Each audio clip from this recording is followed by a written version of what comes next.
하나님께서 우리에게 주시는 말씀은 구약 성경 역대하 20장 1절에서 4절 그리고 12절에서 13절 말씀입니다. 680년입니다.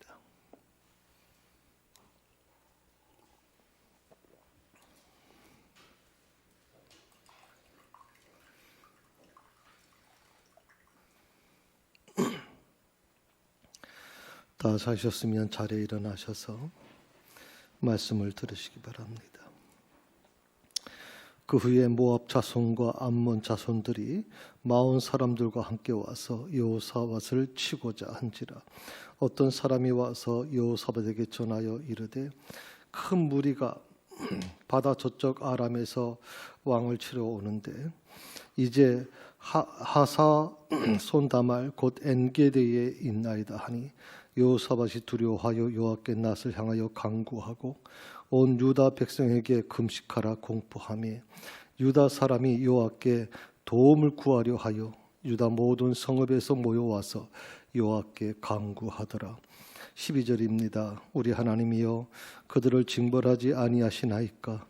우리를 치러 오는 이 큰 무리를 우리가 대적할 능력이 없고 어떻게 할 줄도 알지 못하였고 오직 주만 바라보나이다 하고 유다 모든 사람들이 그들의 아내와 자녀와 어린아이와 더불어 여호와 앞에 섰더라. 이것이 하나님의 말씀입니다. 아멘.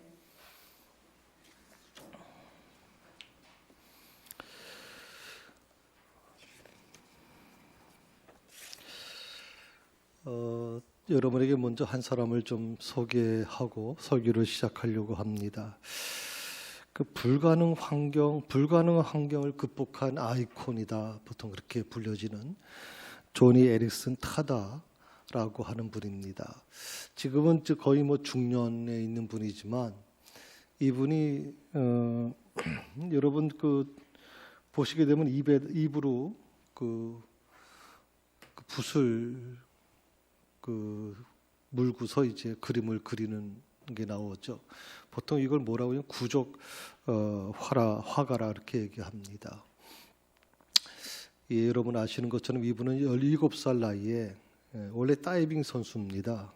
체육 선수인데 다이빙을 하다가 잘못해서 목이 부러지게 되죠. 그래서 전신마비라고 하는 충격적인 진단을 받게 됩니다.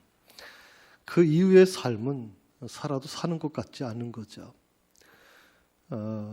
너무 심각한 이 아픔 속에서 또 절망 속에서 이 분노가 그의 마음에서 그녀의 마음을 지배했다 그렇게 얘기를 합니다.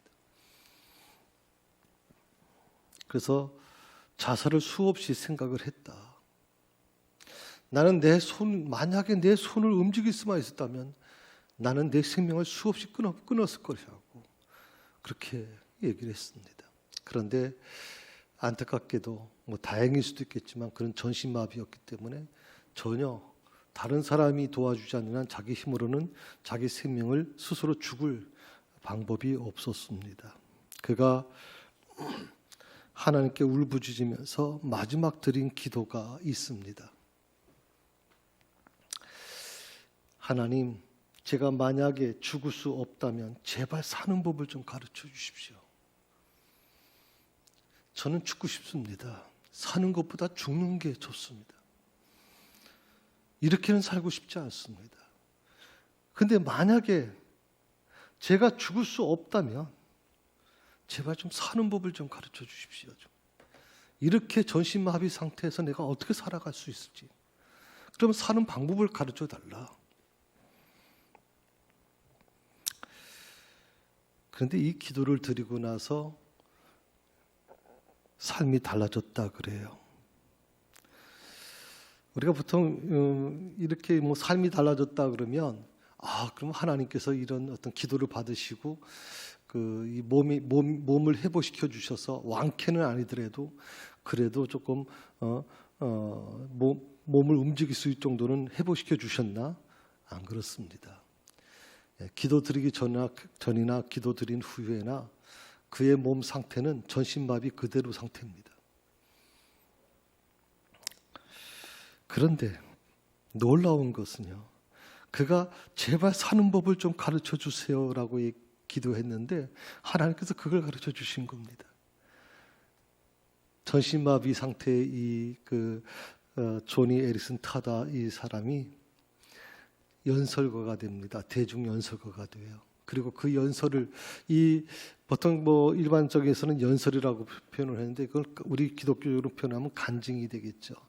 그의 말을 들으면서 그의 연설을 들으면서 수많은 사람들이 희망을 되찾고 수많은 사람들이 나는 왜 이렇게 살 수밖에 없을까? 왜 나는 이거밖에 안 돼라고 절망하던 사람들이 이 조니 에릭슨 타다 선수의 그 얘기를 들으면서 희망을 다시 가졌다.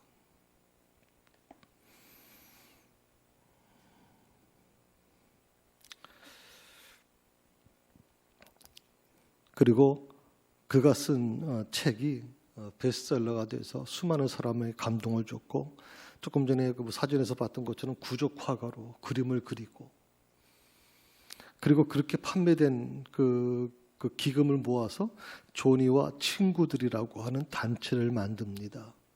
이 조니와 친구들이라는 단체는 장애인을 위한 단체입니다. 그래서 그 모든 수익금을 장애인을 위해 쓰게 되고 장애인 복지를 위해서 이제 쓰게 돼서 장애인들에게 희망을 주는 사람이 되죠. 비록 분명히 그녀는 이 여인은 정말 죽지 못해 살 수밖에 없었어요. 비참한 인생. 이 세상에서 가장 자기가 불행한 사람이고 이 세상에서 가장 저주받은 인생이라고 생각을 했어요. 그런데 놀랍게도 기도가 달라졌어요. 제발 사는 법 가르쳐 주세요라고 기도를 드렸더니 하나님께서 그에게 놀라운 은혜를 허락해 주셨어요. 삶이 달라지더라. 삶이. 그렇습니다. 기도가 바뀌어야 돼요. 지금까지 여러분이 드려진 기도가 한번 돌아보세요. 내가 드린 기도가 어떤 기도인가? 기도가 바뀌어져야 돼요. 기도가 바뀌어지게 되면 제일 먼저 무엇이 달라지는지 아세요? 내 뜻이 아닌 하나님의 뜻을 구하게 돼요. 내 뜻이 아닌 하나님의 뜻. 우리가 지금까지 드려진 기도, 달라지기 전에, 내 기도가 달라지기 전에 그 전에 기도를 한번 보세요, 여러분. 내가 지금도 드리는 기도를 한번 가면 뜯어보세요. 다 내 뜻을 구하는 기도예요. 내 뜻을 구해요. 내 뜻을 이루어달라는 기도죠. 그런데 기도가 달라지면 무엇이 달라집니까? 내 뜻을 내려놓고 하나님의 뜻이 이루어지기를 바라는 기도를 드리게 된단 말이에요. 하나님의 뜻을 이루어지는. 그래서 앞으로는 내 기도가 좀 이렇게 바뀌어져야 될 것 같아요. 한번 같이 읽어볼까요? 이제부터는 제가 된다 안 된다고 하지 않겠습니다. 주님은 되니까 하라고 말씀하셨습니다. 역사해 주소서. 아멘. 내가 된다 안 된다 하지 않겠습니다. 우리는 끊임없이 그 선택권을 내가 가지고 있으려고 한다. 다시 말하면 버튼을 누를 수 있는 권한을 내가 가지려고 해요. 내가 된다 안 된다를 판단해버려요. 그런데 놀라운 것은 주님께서 이 기도가 달라지면 어떻게 됩니까? 주님이 된다고 하시면 거기서부터 모든 게 시작된다고 보는 거예요. 주님이 된다고 하시면.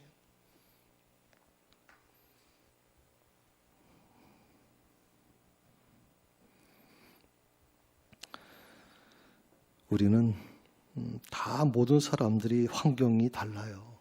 또 만난 문제도 다를 것이고 물론 조금 차이는 있겠죠. 사람마다 좀 그 문제의 어떤 그런 크기의 차이는 있겠지만 다 사람마다 조금씩 형편이 다를 수밖에 없죠. 어떤 문제든 간에 어떤 형편에 있든 간에 내가 살 길이 뭐냐? 저는 딱 한 가지만 생각해요. 오직 하나님만을 붙잡으라는 거예요. 오직 하나님만을 붙잡으라. 내가 그것이 된다 안 된다라고 스스로 그렇게 판단하고 그렇게 결정하지 말고 하나님께 그 모든 것을 좀 맡겨보라는 거예요. 맡겨보라. 오늘 본문의 배경을 먼저 설명을 드립니다. 원래 이 성경에서도 역사서를 가지고 이제 우리가 역사 속에 있는 것이 가장 힘들다고 보통 사람들이 얘기를 합니다.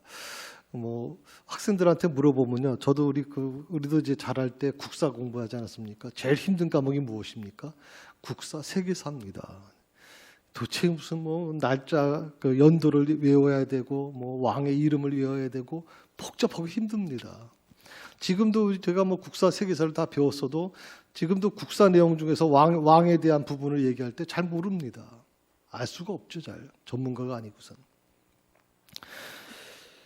어떻게 보면 이스라엘의 역사를 우리가 지금 오늘 이 본문의 말씀은 이스라엘의 역사인데, 그러다 보니까 굉장히 좀 힘들 수는 있는데, 그래서 배경을 좀 설명드리면 여호사밧이시라고 하는 왕입니다. 그는 이제 아버지 3대 남유다 3대 왕의 뒤를 이어서 4대째 왕이 되죠.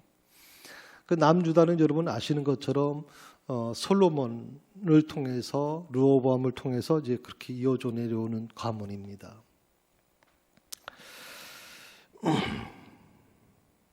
처음에는 이 여호사밧 왕이요, 참 하나님을 잘 섬겼습니다. 하나님 마음에 참 쏙 든 사람 왕이었어요. 그래서 축복도 많이 받았어요. 하나님께서 막 축복을 부어줬어요. 그래서 여호사밧 왕이 있을 때 나라가 막 부흥하기 시작했고, 굉장히 아주 군대도 강성해졌고 모든 것이 좋아졌어요. 그런데 한 두 가지 잘못을 이 여호사밧 왕이 저지릅니다. 그게 뭐냐면 신당 종교의 한계를 넘지 못해요. 물론 그가 무슨 바알신이나 아세라 목상이나 이런 것들에 대해서는 철폐시킨 건 있지만 사내마다 있는 신당이라는 게 있거든요. 요즘 말로 하면 점집이라고 보통 표현하면 될까요? 그런 식으로 크지 않고 작은 건데 그 산당들이 있었어요. 그런 상당들을 폐지시키질 않아요. 그 산당 종교의 한계를 넘지 못하는 거예요. 두 번째는 뭐냐면 악인과의 관계를 끊지 못했어요. 북이스라엘의 그 당시 왕이 누구냐면 아합이라는 왕입니다. 이스라엘 역사상 가장 악독한 왕, 가장 악한 왕이죠. 그게 바로 북이스라엘의, 여기 남유다고 북이스라엘의 이제 왕인데, 이 아합 왕과 손잡기 시작해요. 하나님께서 그렇게 하지 말라고 했는데도 불구하고 그 당시 이 북이스라엘의 국력이 굉장히 강하다 보니까 북이스라엘과 손잡고서 그 주변의 모압이나 이런 것들을 침공하고 그것으로부터 조공을 받으면서 아주 자신만만해하죠. 어느 날 하나님께서 예후라는 예언자를 통해서 하나님의 뜻을 전합니다. 이제 우리가 20장 읽었습니다만은 19장에 보게 되면 이제 선견자 예후라고 부터 나오는데 예언자라고 보면 됩니다. 그 예언자 예후를 통해서 어떤 말씀을 전하시냐면 여호와의 진노하심이 왕에게 임하리라 하는 말이 나와요. 그러면서 하나님께서 여호사밧 왕에게 하나님의 그 진노하심을 임하게 될 것이다라고 경고하시는 내용이 나와요. 근데 그 하나님의 진노라고 하는 게 과연 뭘까? 그 예언자 예후로부터 하나님의 뜻을 전해 들으면서도 그 하나님의 진노에 대해서 그렇게 심각하게 받아들이질 않았어요. 그런데 얼마 가지 않아서 갑자기 아람 군대하고 모압이 힘을 합해서 연합군이 돼서 지금 이스라엘을 쳐들어오는데 그 숫자가 상상을 초월할 정도예요. 그러니까 남유다의 힘으로는 감당할 수가 없어요. 이길 수 없어요. 그래서 북이스라엘, 다시 말하면 뭐 형님처럼 섬기면서 북이스라엘과 동맹을 맺었는 이 여호사밧, 다시 말하면 그것 때문에 교만해져 가지고 강력한 국력을 가지고 있다고 생각했는데 놀랍죠. 북이스라엘이 도와주질 않아요. 정작 도와줘야 될 때 도와주질 않아요. 남유다가 지금 코너에 몰렸어요.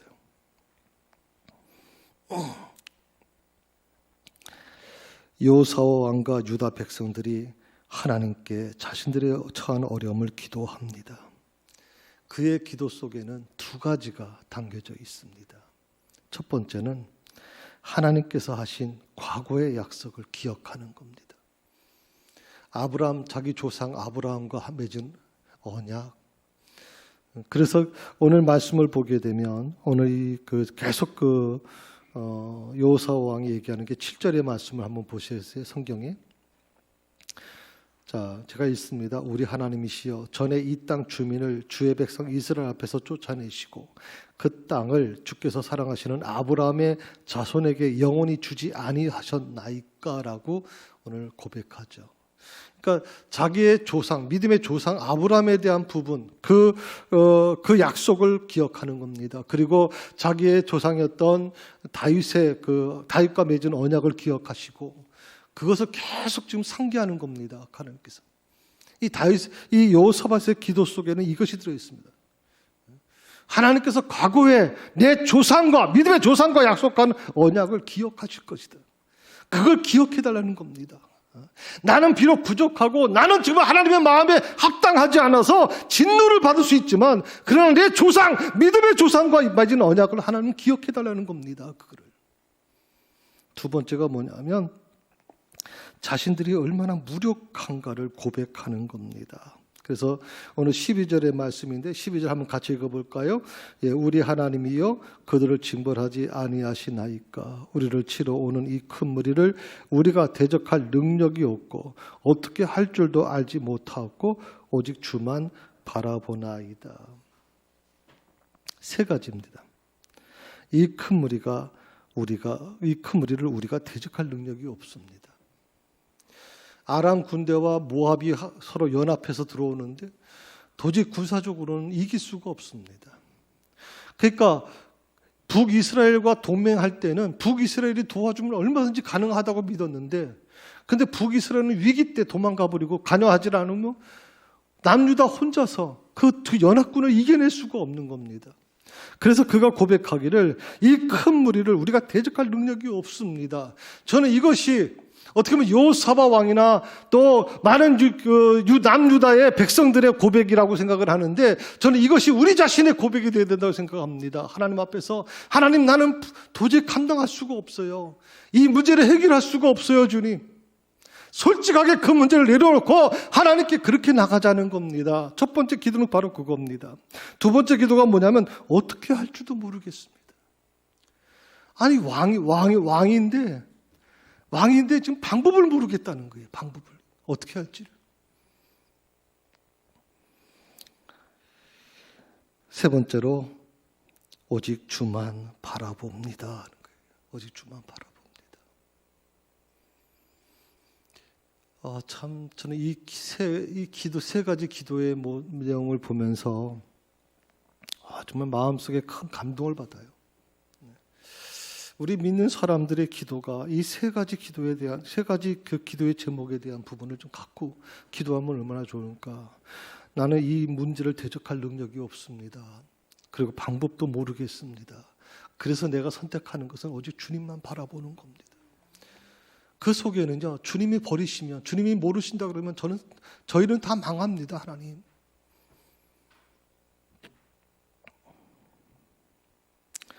그러자 놀랍게도 하나님께서 이 여호사밧 왕의 기도를 들으시고 응답을 주세요.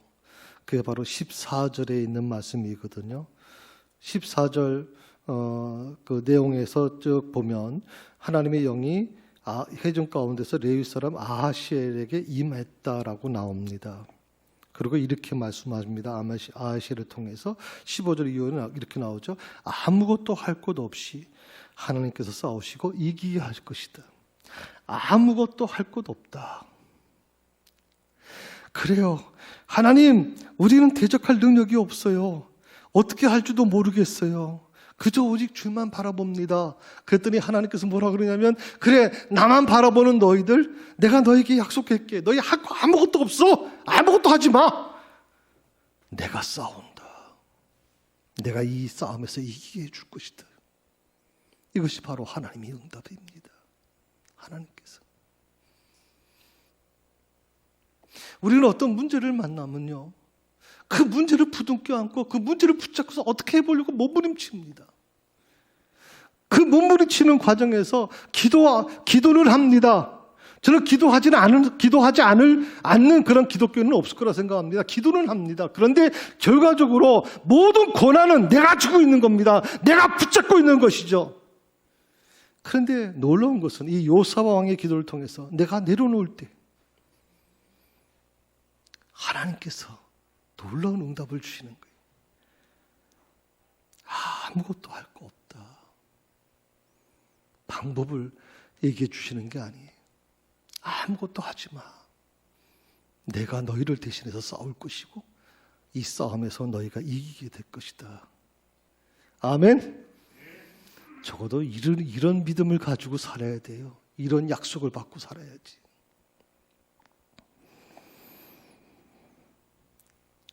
아람과 모압 연합군과 싸우기 위해서 이제 드고와 불판에 선 이 요사오 왕이 백성들에게 이렇게 외칩니다. 15절 우리 같이 한번 읽어봅시다. 이 전쟁은 같이 있습니다. 너희에게 속한 것이 아니요 하나님께 속한 것이니라. 참 놀라운 거죠. 이 전쟁은 너에게 속한 것이 아니다. 하나님께 속한 것이다. 17절에 보게 되면 또 이렇게 말합니다. 이 전쟁에는 너희가 싸울 것이 없나니 대열을 이루고 서서 너희와 함께한 여호와가 구원하는 것을 보라. 너희가 싸울 것이 없다라고. 오늘 그 말을 전하는 이 요사와 왕의 이 외침이 얼마나 당당했을까요? 하나님께서 이 전쟁을 직접 개입해 주신다. 우리가 할 것이 없다고 말씀하신다. 하나님께서 우리를 대신해서 싸우신다. 이 감동은 이루말 수 없을 겁니다. 이 감동. 요사와 왕 자신이 나서서 무언가를 이루려고 할 때는 반드시 실패하고 말았습니다. 그것이 하나님의 진노를 받게 됐고 아람 군대와 모압의 연합군의 도전을 받을 수밖에 없었습니다. 그런데 그가 아무것도 할 수 없음을 고백했을 때 하나님, 나는 아무것도 할 수 없습니다. 지금 오직 주님만 바라봅니다라고 고백할 때 하나님의 능력이 임합니다. 하나님의 능력. 이것을 여러분 꼭 기억하십시오. 사실 지금 오늘 그 우크라이나 우리가 좀 기도를 했습니다마는 사실 처음에 이 전문가들의 의견은 우크라이나는 3, 4일을 못 견딘다고 이렇게 얘기를 했습니다. 3일이면 끝난다고 얘기를 했어요. 전쟁. 러시아라고 하는 초강대국이고 미국과도 싸워서도 지지 않을 거라고 했던 이 러시아가 우크라이나 무기도 제대로 준비되어 있지 않은 우크라이나, 오합지졸 우크라이나는 3일이면 다 끝난다라고 얘기했어요. 그런데 지금 2주째인데도 오히려 더 이제 우크라이나가 더 공세적으로 나가고 있거든요. 모든 세계 전략 전문가들이 이 군사의 모든 지식이 지금 잘못됐다고 생각을 하는 거예요. 뭐가 좀 잘못되고 있다. 우리가 지금까지 기존에 알고 있던 것과는 다른 새로운 형태의 지금 전쟁이 시작되고 있다. 이렇게 얘기를 하고 있거든요. 물론 대통령을 비롯해서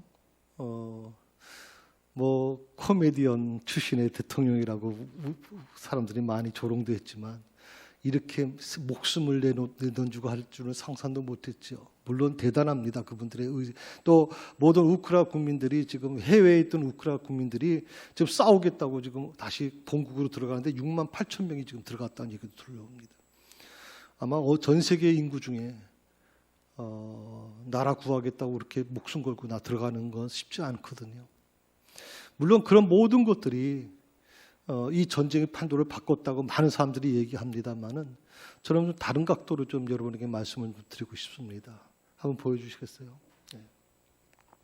우크라이나 국민들의 간절한 기도입니다. 어느 그 트위터에 올라온 글입니다. 우크라이나 국민이 찍어서 올린 글입니다. 사진입니다. 이게 2월 달에 찍은 사진이거든요. 그러면 러시아가 침공이 지금 시작이 됐고 곳곳에서 막 지금 미사일이 터지고 막 난리칠 때 이 우크라이나의 광장마다 놀랍게도 사람들이 모이기 시작하는 겁니다. 두 사람, 세 사람, 뭐 보통 한 100명, 200명씩만 모여가지고 끌어안고 막 울며 통곡하고 기도하는 모습들이 찍혀진 겁니다. 사실 어떻게 보면 러시아도 기독교 국가고요. 미국은 여러분 아시는 것처럼 기독교 국가가 아니에요. 국교가 아니죠. 그러나 러시아는 국교가 기독교입니다. 우크라이나 국교가 기독교입니다. 같은 기독교 국가끼리 좀 싸우고 있는 겁니다. 그런데 저는 러시아 사람들이 광장에서 이렇게 겨울인데 겨울에 이렇게 와가지고 그 광장에서 꿇어 엎드려서 막 울며 기도했다는 얘기를 들어보지 못했습니다. 그런데 우크라이나는 정말 놀랍게도 이런 기도의 불이 일어났어요. 기도의 불이.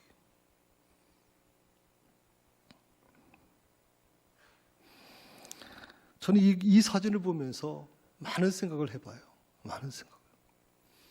도저히 이 싸움은 불가능할 것이다. 3일이면 끝난다. 모든 전략가들은, 모든 군사 전문가들이 다 그렇게 예측했음에도 불구하고 지금 전혀 다르게 지금 전개가 돼요.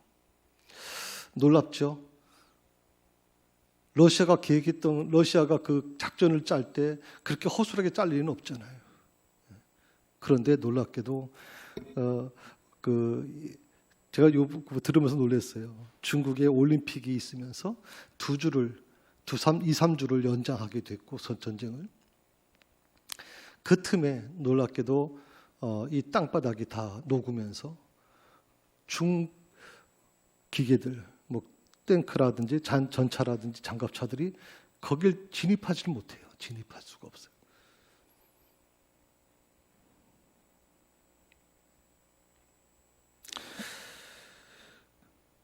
우리는 지금까지 이런 착각 속에 살아왔어요. 원하기만 하면 뭐든지 할 수 있다고 하는 착각이에요. 그도 그럴 수밖에 없는 게 70년 전에 잿더미가 됐던 이 나라, 건물 하나 볼 수 없었던 정말 참혹한, 외국 기자들이 찍은 사진에 보면 완전히 서울이 많이 참혹했지 않습니까? 완전히 건물 하나 찾아볼 수 없을 정도로. 다 모든 국민들은 다 거지가 돼서 막 구걸하고 살 정도고. 그런데 70년 만에 전 세계 경제 10위권에 들어가 있단 말이죠. 군사력에서도 전 세계 6위권에 들어가 있는 나라. 모든 나라들이 지금 놀랄 정도예요. 대한민국 어떻게 이렇게 이 기적을 어떻게 만들어낼 수 있냐 이렇게 얘기를 해요. 그런데 언제부터인가 우리 대한민국이 교만해지기 시작한 것 같아요. 과거의 그 아픔을 잊어버리고, 나는 이번에 그 산불 난 것도요, 그 마을 사람들에 대한 불만 때문에 뭐 한 사람이 지금 불을 질러가지고 지금 어마어마하잖아요. 지금 국가적 재앙이 일어나는 거 아니에요? 언제부턴가 우리나라가 점점점 갈등과 분열과, 그리고 어떻게 보면 모든 과정에서 적대적인 관계로 막 확산돼 가는 것 같아요. 적어도 우리나라는 정이 있고 남을 배려해 줄 줄 아는 그런 나라라고 생각을 했는데, 왜 이렇게까지 정말 살기 힘든 나라가 되는지, 그게 너무 안타깝다 생각이 들거든요.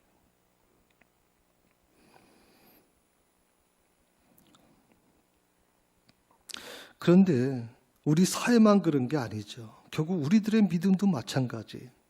믿는 사람들의 믿음도 결국 그런 식으로 고착돼 버렸다고 생각을 해요. 저는 그 믿음은요, 똑같은 믿음이지만 그 믿음은 저는 거짓 믿음이라고 생각을 해요. 그 믿음은 무속신앙이라고 좀 봐요. 무속신앙이라고.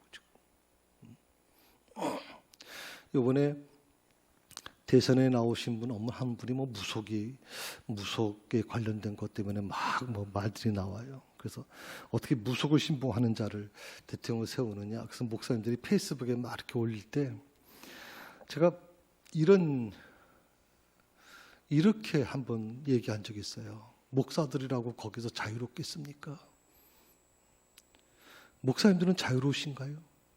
한국 교회는 자유롭습니까 지금? 누구를 정죄하고 누구를 판단할 권리가 우리한테 있습니까? 교회들도 좀 완전히 뭐 무속에 빠져버리고 지금 뭐 난리인데 지금 교회들도 지금.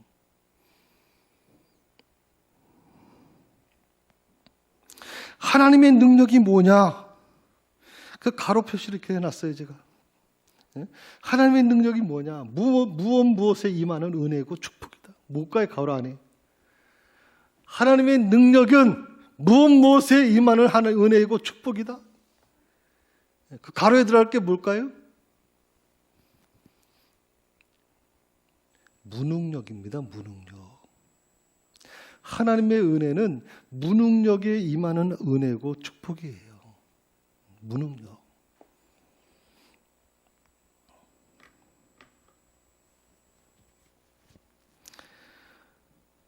왜냐하면요, 아무것도 할 수 없다고 판단될 때 어떻게 합니까? 비로소 하나님만을 볼 수 있는 거예요.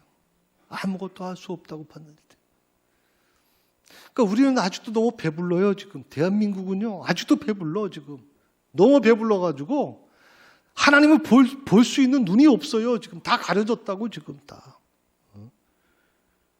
인간이 우리 힘으로 다 할 수 있다고 생각을 해요, 지금. 이게 얼마나 불행한 일인지 몰라요. 여호사밧 왕이 처음부터 그런 거 아니죠. 처음에는 겸손한 사람이었고, 그래서 하나님의 축복을 받아서 부유한 나라가 됐고, 강대한 군사력을 지니고 있었지만, 그가 나중에 어떻게 됐습니까? 결국에는 하나님이 해서는 안 된다는, 하나님의 마음에 합당하지 않는 행동을 하면서 결국 하나님으로부터 버림받게 된 거 아니에요? 진노를 받게 된 거 아니에요?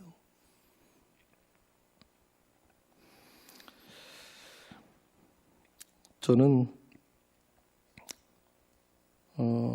목회자들이 어떤 대선에 대한 대통령 후보에 대해서 지지선언을 하고 이런 것들을 보면 개인적으로는 좋아하는 후보가 있을 수 있습니다. 성향이 있을 수 있습니다. 그러나 공개적으로 그것을 나서는 후보는 목사님들은 또 교인들은 잘못됐다고 봅니다. 오늘 저는 여러분에게 이렇게 말씀드렸습니다. 우리 기독교인들이 가장 합당한 대통령이라고 생각하는 사람들이 어떤 사람들이니까, 이왕이면 기독교인이었으면 좋겠다. 이왕이면 장로님이면 더 좋지 뭐. 항상 우리는 기독교인이 대통령 됐으면 좋겠다. 그걸 위해서 기도를 많이 해왔습니다. 그런데 기독교인들이, 장로님들이 대통령 되고 나서 제대로 했습니까, 여러분? 그래서 우리나라가 좋은 나라가 됐습니까? 그렇게 얘기하는 사람은 거의 없습니다.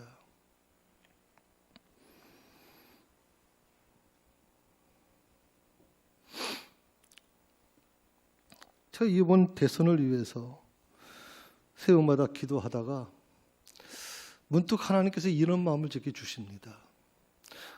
전혀 생각도 못했는데 고레스 왕을 생각나게 하시는 겁니다. 여러분, 고레스 왕이 어떤 사람입니까? 페르시아라고 하는 이 고레스 이 모습인데, 페르시아 제국이라고 하는 바사 왕국인데, 그 땅덩어리는 지금 상상도 못한 땅덩어리입니다. 지금 요즘 말로 하면 그 러시아보다 더 큰 땅덩어리입니다. 이걸 움직이는, 이 제국을 움직이는 왕입니다. 그 말 한마디면 모든 세계가 벌벌 떨 정도로 대단한 권력을 쥐고 있는 왕이죠.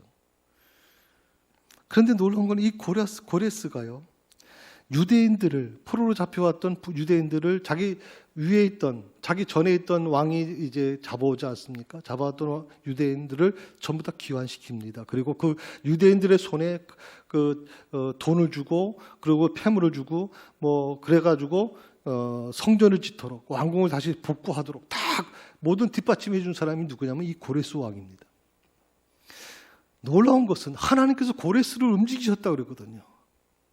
그래서 저는 성경을 찾아보십시오. 고레스라는 사람이 어떤 사람인지. 물론 이 고레스라고 하는 왕이 당시에 요셉이라든지 특별한 어떤 그런 특별한 하나님을 섬기는 사람들과의 접촉이 있었기 때문에 하나님이 어떤 존재라는 것은 알고 있었습니다. 또 하나님에 대한 두려움도 있었지만 그가 하나님을 믿었다는 얘기는 없습니다. 요즘 말로 하게 되면 그는 하나님을 믿는 사람이 아니에요. 요즘 말로 하면 불신자예요, 여러분. 신앙이 없는 사람. 그런데 하나님은 놀랍게도 이 고레스 왕을 통해서 하나님이 그 위대한 일을 행하신단 말이죠. 그 중요한 사실을 제가 깨닫게 됐어요. 대통령은 누가 세우는 겁니까? 대통령은 누가 세우는 거예요, 여러분? 하나님이 세우세요, 여러분. 저는 오늘 성경 말씀대로 말씀드리는 거예요.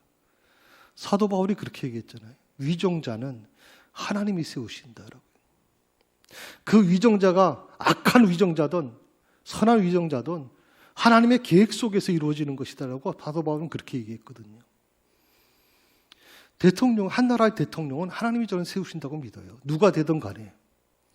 근데 우리는 너무나도 우리 편협한 생각으로 편협한 이 믿음관으로 사람을 판단하고 정죄하고 그리고 자기하고 다른 사람들을 막 판단해낸단 말이죠. 여러분, 기독교인이나 뭐 그 사람이 기독교인이냐 불신자냐 이게 중요한 거 아니에요. 그 사람이 기독교인이면 뭐고 불신자면 무슨 의미가 있겠어요? 다만 우리 기독교인들이 꼭 해야 될 일이 있어요. 그 세 가지인데 첫 번째가 뭐냐면 새로 세워질 대통령을 위해서 좀 기도해 주는 거예요. 그 대통령을 새로 세워질 대통령은 어떤 일을 하면 좋겠느냐? 하나님, 우리 새로 될 대통령이 우리 사회에 있는 이 분열과 갈등을 좀 해소할 수 있는, 통합해 줄 수 있는 대통령이 되어 주십시오. 우리 사회가 너무나도 갈등이 심해요, 지금. 갈등이 심해요. 또 이 대선 이후에 제가 지금 하나님께 기도하는 제목이 제발 전직 대통령 감옥 보내지 마세요, 하나님. 이번 대통령 되시는 분은 절대 전직 대통령 감옥 보내지 않는 대통령 되게 해주세요. 우리나라 대통령 중에 감옥 가지 않은 대통령이 별로 없어. 난 그래서 그게 너무 마음이 아파요. 너무. 전 세계에 난 부끄럽고요, 지금. 적어도 한 나라 대통령들이 왜 감옥을 가야 돼, 대체. 그래서 생각해 보니까 저 트럼프 대통령은 벌써 몇 번 감옥 갔어야 될 분인데 미국에서는 절대 감옥 안 보내거든요. 전직 대통령에 대해서만은. 좀 우리나라가 그걸 좀 체계화시켜줘서 뭐 사람이 그렇잖아요. 어떤 하다 보면 실수할 수도 있고 잘못할 수도 있어요. 그러나 그것 때문에 감옥 가는 대통령이 앞으로는 없었으면 좋겠다. 두 번째가 정의사회에 구현할 수 있는 좀 깨끗한 대통령이 세워줬으면 좋겠어요. 깨끗한. 거짓말 밥 먹듯이 하고 이런 대통령이 아니라 좀 정직한 대통령, 깨끗한 대통령이 세워줬으면 좋겠다. 세 번째가 전 고레스 왕처럼 그가 하나님을 알지 못했더라도 고레스 왕처럼 하나님이 시대적 사명을 감당시켜주는 대통령이 세워지길 바라요.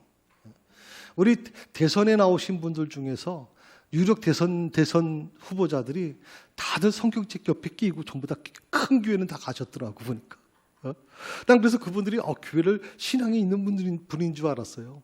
신앙이 있긴 뭘 있어요 대체. 난 어떤 분은 또 대선 후보 중에 집사님이라 하셔서 진짜 집사님인 줄 알았더니 그 교회에서는 집사 임명해 준 적이 없다는데 본인 스스로 집사라는데 참 마음이 아파요. 여러분, 고레스 왕은 하나님을 알지 못했어요. 그럼에도 불구하고 하나님께 쓰임 받았어요. 시대적 사명으로. 좀 그런 대통령을 하나님이 세워주십시오라고 기도했으면 좋겠어요. 기도가 달라져야 돼요. 믿는 대통령 세워달라고 기도하는 거 좀 멈추세요, 이제 좀. 장로 대통령 세워달라고 기도하는 거 좀 멈추세요, 여러분. 그 대신 하나님이 쓰실 수 있는 대통령 세워달라고 기도하세요. 하나님이 쓸 수 있는 고레스 왕 같은 대통령을 세워주십시오. 고레스 왕 같은.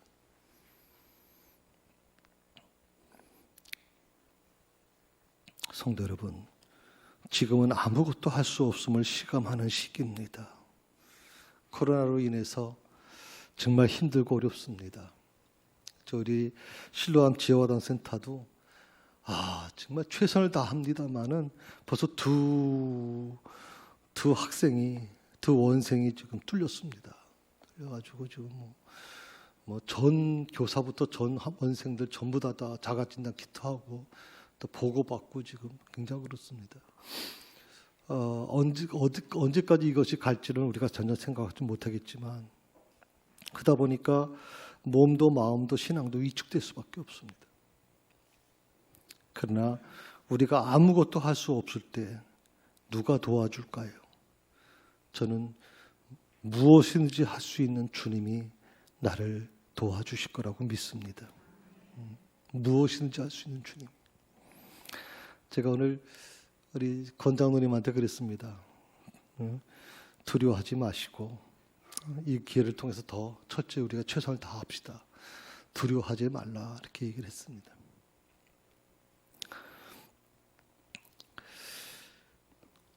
이 세상은요 절대로 천국이 아니죠. 그러므로 내 삶에 끊임없이 사고와 고통이 찾아올 수밖에 없고요. 내가 원했던 것들이 실패되는 경우가 더 많습니다. 성공하는 것보다. 어쩌면 우리가 사는 삶이 그렇습니다. 그런데 하나님께서 내가 고통받을 때 어떻게 하시느냐? 나와 함께 그 고통에 참여하고 계시다는 것이 다를 뿐입니다. 나는 그 사실 하나만 가져도 행복합니다. 내가 고통받을 때 하나님이 멀리 계시는 것이 아니라 내가 고통받을 때 그 고통 속에 하나님이 같이 참여해 주고 계시다는 것 자체가 나는 그게 감사한 겁니다. 이 사순절은 바로 우리가 그것을 느끼며 적어도 최소한 40일 정도는 내가 하나 주님께서 내 고통과 함께 하신다라고 하는 그 믿음을 가지고 우리가 살아가야 될 거라고 믿습니다. 그렇기 때문에 주님께 그냥 내 사정을 다 말씀드리세요. 나 힘들어요, 뭐 하나님. 어느 여호사밧 왕이 다 지금 내가 할 수 있는 게 아무것도 없습니다. 그래서 나와 우리 백성들은 오직 주님만 바라보겠습니다. 나와 내 백성들은. 그래서 나중에 말씀에 나오지만 쭉 어린아이부터 해서 모든 여인들, 모든 이스라엘 백성들이, 남유다 백성들이 전부 다 하나님 앞에 서잖아요.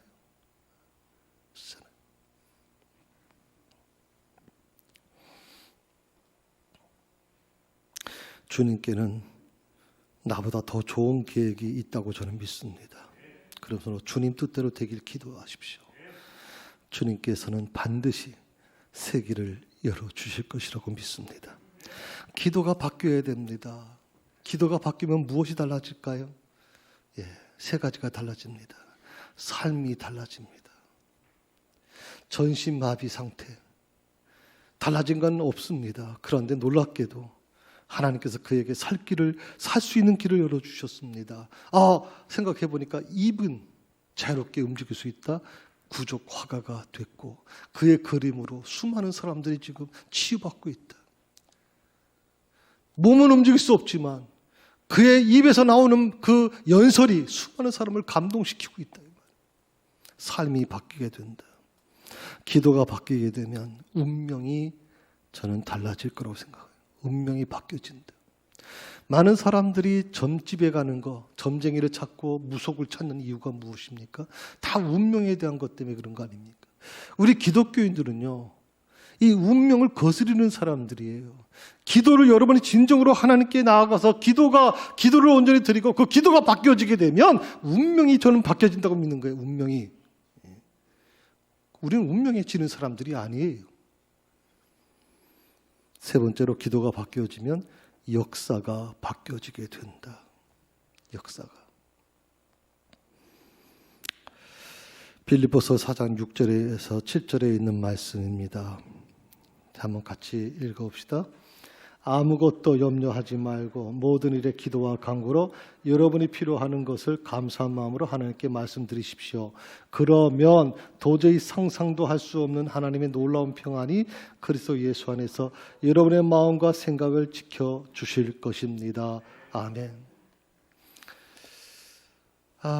저는 갑자기 생각이 납니다. 우크라이나 대통령이 이 미국 의회에 이제 영상으로 이제 보내준 영상으로 이제 그 미 의회원들하고 그렇게 대화하는 내용이 나옵니다. 연설하는 내용이. 그때 우크라이나 대통령이 이런 얘기를 하죠. 오늘 이후에 여러분 나를 다시 보지 못할 수도 있습니다. 나는 이제 여기서 죽을 수도 있습니다. 저는 그 말을 듣고 그 미국의 의회에 있는 사람들이 전부 일어나서 기립박수 치면서 모든 정책이 바뀌어지는 모습을 봤거든요. 죽음을 각오한 사람.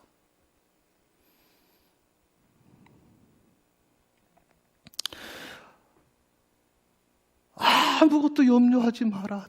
아무것도 염려하지 마라. 그러면 어떻게 염려하지 않을 수 있어요, 지금?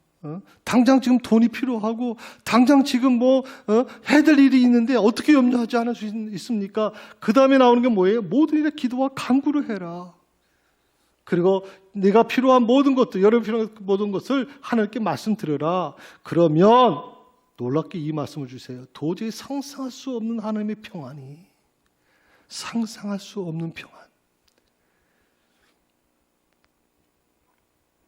아마 미국 의회에 있는 사람들이 그 지도자들이 그 우크라이나 대통령의 그 모습을 보면서 놀랐을 겁니다.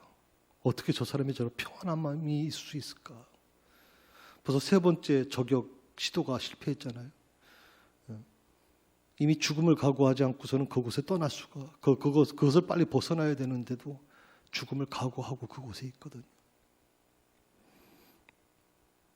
어떻게 그렇게 평안할 수 있을까?